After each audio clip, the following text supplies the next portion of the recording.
Well, guys, the results tonight are going to look different than anything we've ever seen before in Portland elections. But hang on, I think you're going to understand it by the time we're done here. I know you to understand it. I'm talking to the audience now. The first thing to know is that right at 8 p.m., Multnomah County Elections will release the first run of ranked choice voting results along with everything else. But for this report, we're just going to focus on ranked choice voting.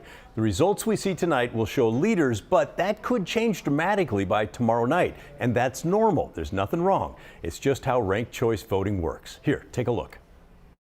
Here's what the results will look like. The county will release a sideways bar chart like this that allows us to look round by round at what's happened. This is just a test with made-up names.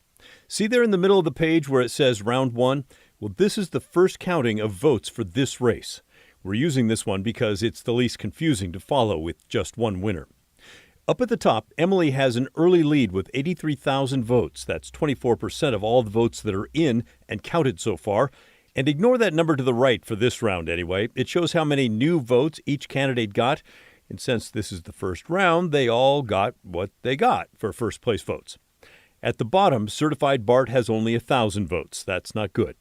So far, this is just like every election we've ever had. Put the names on the ballots and count the number of first place votes they get.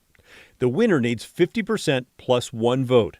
And here, nobody's even close to it yet. So we're going to round 2. Now, this is the round where ranked choice voting starts to kick in. Remember Certified Bart there at the bottom? Since he had the fewest votes, he's knocked out. Boom, gone in the second round, defeated. But everyone who voted for him as their first pick is still in the game if they picked a second choice. In this example, everyone who voted for Bart number 1 also voted for Certified Alice as their second choice. So we can see that her total grew from the first round, and she now has 6,500 votes. The results even give her a tiny green line there at the end to show how much her total grew.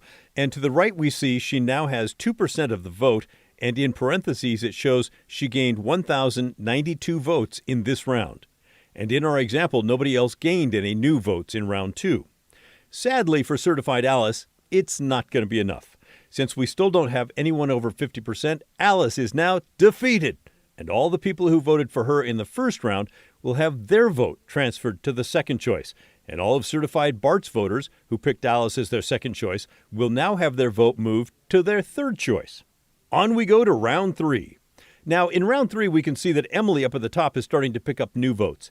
In this round, she gained more than 1,000, and her votes now total 24% of the vote counted.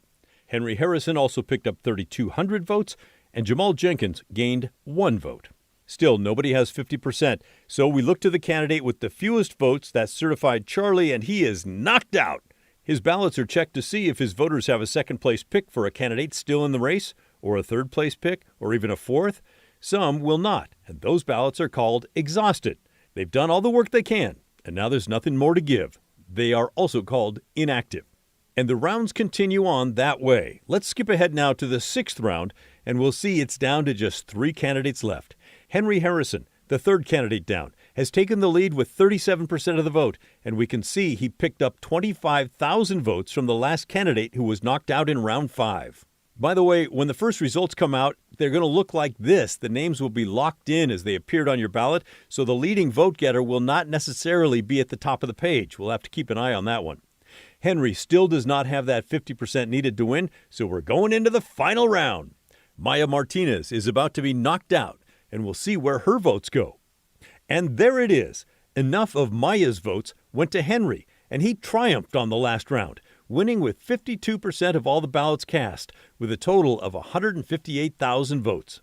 If we look closely, we see that more of Maya's votes actually went to Emily, but enough also went to Henry to push him over the finish line. All right, so that's how things are going to look tonight. And since ballots only have to be postmarked by tonight, they're going to be arriving in the mail over the next week or so. So each day, the elections officials will count the entire pile of ballots all over as if they've never been counted before. The front runners should firm up by Wednesday, and we should have a pretty good idea who's going to go on to win by Thursday or maybe Friday, but it's going to take a while. One other thing, we know that tonight and tomorrow might be stressful for you at home, so we want to give you a way to vent. Send us an email and let us know what you're thinking about, will you? For ranked choice voting, or about the national results, or anything else that you want to vent about. You can send an email to us. The address is thestory@kgw.com, or call and leave a voicemail. The phone number is 503-226-5090. We may share your comments with the world on our show on Thursday night. So don't suffer alone or even celebrate alone. Share your thoughts with us, and I look forward to hearing from you. Back to you guys. We've got